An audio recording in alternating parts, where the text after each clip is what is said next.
Hello, everyone. I'm Joe Hennessy. And I'm Ryan Enright. Welcome back to A Shot of Hennessy. Today, Ryan's gonna sum up and give a close to his discussion about his D&D campaign, and then we're gonna move on to a new topic discussing a controversial new redesign for Batman and Alfred Pennyworth. So, Ryan, why don't you go on and finish off? Okay.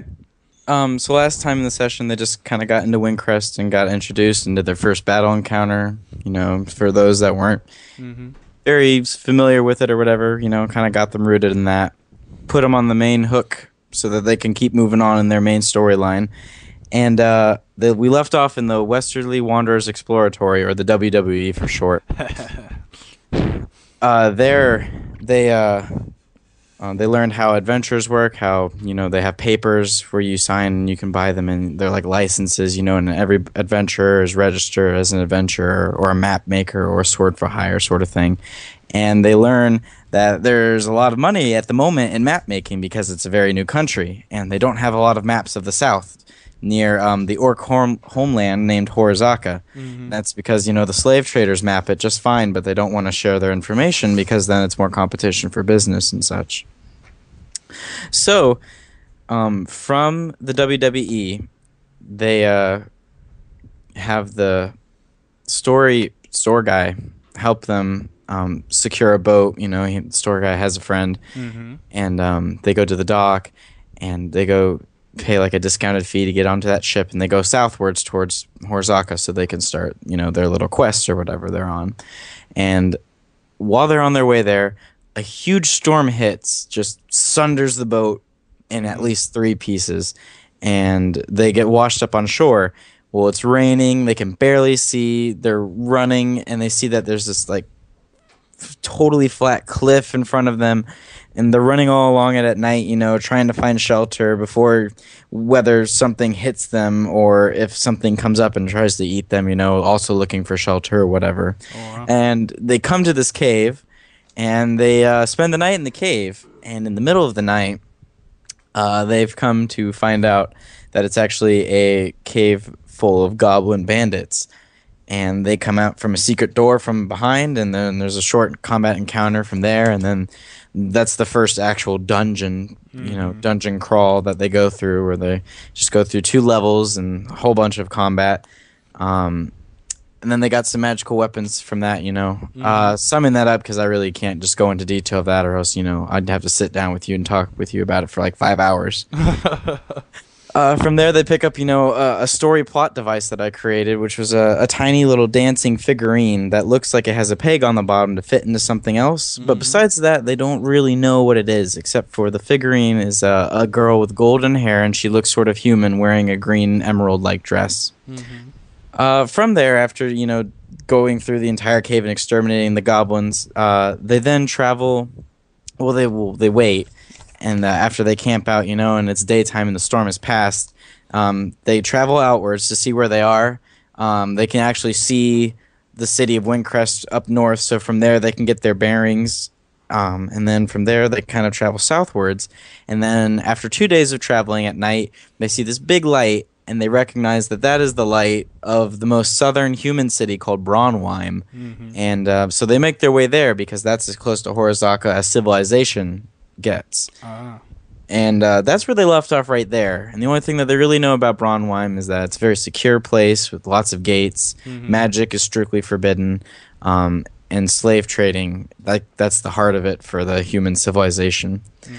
And from there, I hope that maybe they'll want to go into like the library or something, so then we can have a Q&A session about maybe the lore of different cities or different things about the background or whatever. If they're interested in that, it's an option. Mm-hmm. And they should be offered to actually take a ride with a slave caravan going south, so then that gets them down to Horizaka, so then they can get both of their quests.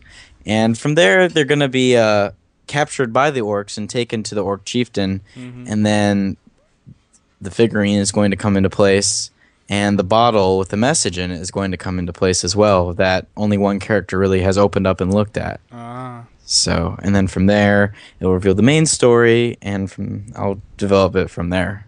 Because right now, that's about pretty much what I've written down. Everything else is in my head. Okay, cool. Thank you very much. Yeah.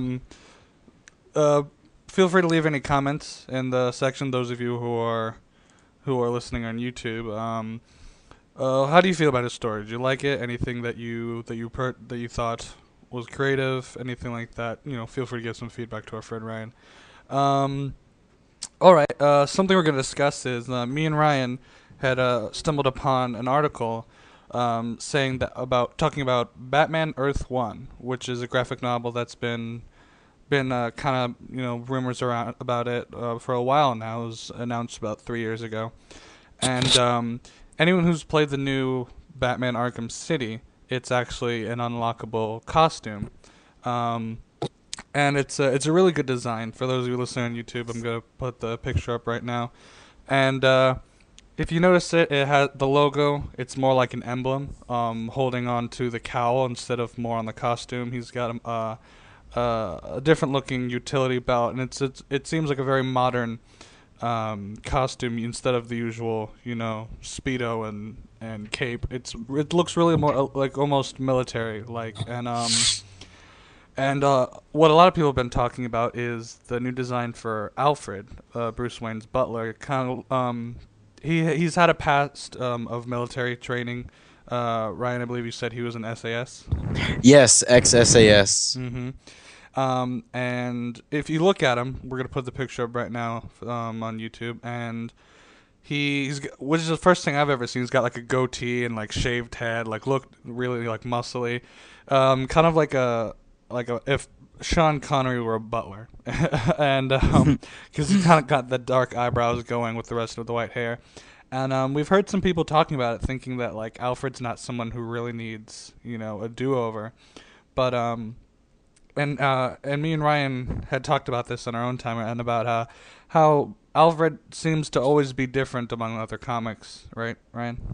Yeah, every comic seems to have a different spin, whether it's on his actual physical appearance or his personality, really. Mm-hmm. Like in Christopher Nolan's films, Batman Begins and The Dark Knight, Alfred is played by Michael Caine, who is very different than the usual Alfred in the comics, where he's a very his accent is very posh, and he's very straightforward. Where in the movies he's quick witted and just always clever quips.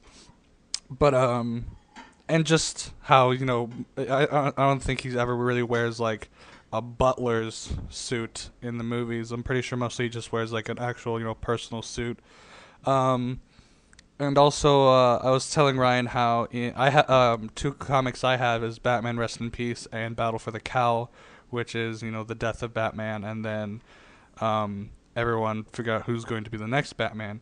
In those, it shows a lot of Alfred's past with military training, him fighting against Dick Grayson as Nightwing, kind of giving him a pep talk while they're fighting, and how Alfred barely breaks a sweat in defeating Nightwing. And it's really surprising how this guy who's so wise and so powerful and is the butler of Batman. And I believe Ryan told me what was it? What was the saying? It was like he's the Batman's Batman.